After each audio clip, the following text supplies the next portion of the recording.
Football is back, guys, and it is time to make some money. What I call them? Fun coupons. I have a betting system that is almost guaranteed to do that. It is hitting at 61% since 2010 and has yet to have a losing season during this span.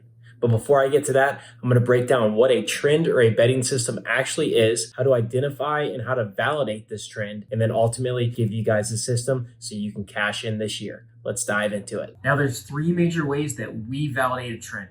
First, make sure you have a substantial sample size. Now, obviously, this is going to vary from trend to trend, but you have to make sure that the trend is a pattern and not a coincidence. I'll say that one more time. You have to make sure that the outcomes are patterns and not coincidences. Number two, you have got to have a hypothesis as to why this trend is occurring. So X outcome happens because of a specific variable. Number three, and probably the most important, you have to have stats and data that back up your hypothesis. If you have a hypothesis and then the data and stats aren't true, then it's kind of worthless. Okay, enough with the technical stuff. Let's break down how you're going to be making money this college football season.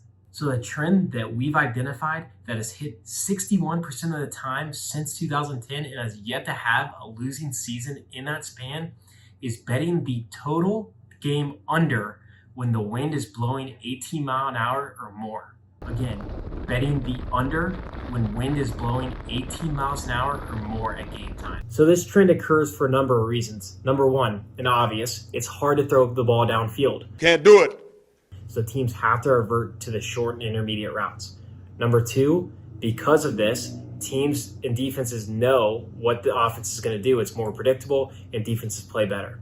Number three, and probably one of the more overlooked aspects of this trend, is teams have to run the ball more. This keeps the clock going and limits possessions for both offenses. And the data and the stats back this up. We pulled all the game data for games that were played in 18 mile an hour wind.